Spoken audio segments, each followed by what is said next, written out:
Office থেকে আসার পর থেকে দেখতেছি ও সিরিয়াল দেখতেছে। আমি যে বাসায় আছি তার একটু খেলো নাই। এই তুমি কি রান্না বান্না করছো? হ্যাঁ, রান্না তো করছি। তা তুমি কি খাওয়া দাওয়া করছো? না, তুমি খাওয়াই দিবা না? আজকে সারাদিন কি নামাজ পড়ছিলা? না, নামাজ পড়তে পারি নাই। কি কারণে নামাজ পড়ে না সেটা যদি জানতে চাই তাহলে উল্টা পাল্টা মিথ্যা কারণ দেখাইবো। ভালোবাসার মানুষকে শাস্তি দেওয়ার উত্তম মাধ্যম হইল তার প্রতি ভালোবাসা কমিয়ে দেওয়া। ভালোবাসাটুকু কমিয়ে দিলে তারপরে বুঝতে পারবে তার ভুলটা কোন জায়গায় ছিল। আমিও ঠিক এখন থেকে এগুলাই করবো। কি ব্যাপার, তুমি সিগারেট খাইতেছো? হ্যাঁ, সিগারেট খাইতেছি তো কি হইছে? তুমি না আমার কাছে ওয়াদা করছিলা কোনোদিন আর সিগারেট খাইবা না। সেটা মিথ্যা কথা ছিল। তাড়াতাড়ি করে সিগারেটটা ফালাও বলতেছি। বেশি কথা না বলে চুপচাপ ঘুমিয়ে পড়ো। না, আমি রাতে খাবো না, ঘুমাবো না। খুব ভালো কথা, তুমি একবেলা না খাইলে আমার একবেলা খাবার বাঁচতে যাবো। ও আচ্ছা, তাই তাহলে ঠিক আছে, কালকে আমি আমার বাপের বাড়ি চলে যাব। আরে যাও যাও, তুমি চলে গেলে তোমার থেকে আরো সুন্দর দিকে একটা আনতে পারবো। আর মুখের সামনে জ্ঞান জ্ঞান বাদ দিয়ে যাও তোমার সামনে।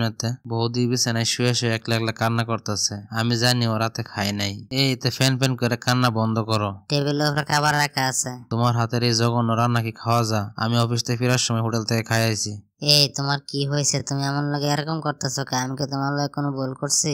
না, তোমার আর আমার ভাল লাগে না। তাহলে এখন আমি কি করবো? আমি কি মরে যাব?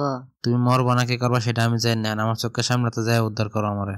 এবার মনে হয় একটু বেশি বাড়াবাড়ি করে ফেললাম। ঠিক আছে, আমার কিন্তু পাত্তা দেওয়া যাবে না তারে। যাই একটু ঘুমানোর চেষ্টা করি, রাত অনেক হয়েছে। এদিকে অফিসে আসতে না আসতে বউ ফোন দিল, কারণ কি? এই তুমি কই আছো? আমি অফিসে, এত ফোন দেওয়ার কি আছে?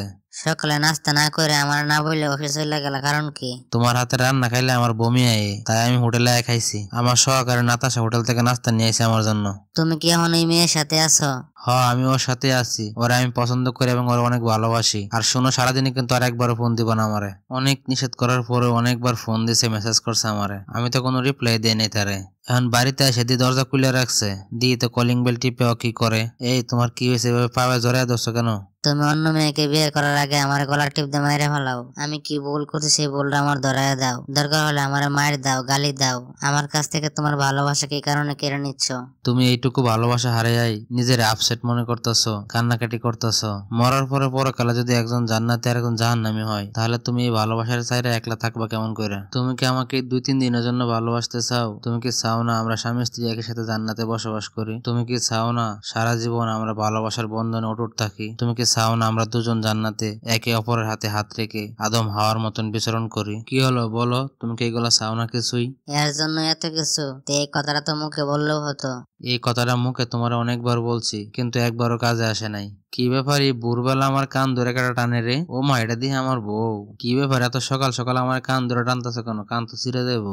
তাড়াতাড়ি উজু করে আসো, দুজনে মিলে একসাথে ফজরের নামাজ পড়বো। আমি তো এরকম বউই চাইছিলাম জীবনে, যে কিনা প্রতিদিন সকালবেলা আমার টাইনে উড়ায় নামাজ পড়াইবে। আল্লাহ মনে হয় আমার দোয়াগুলা কবুল করছে।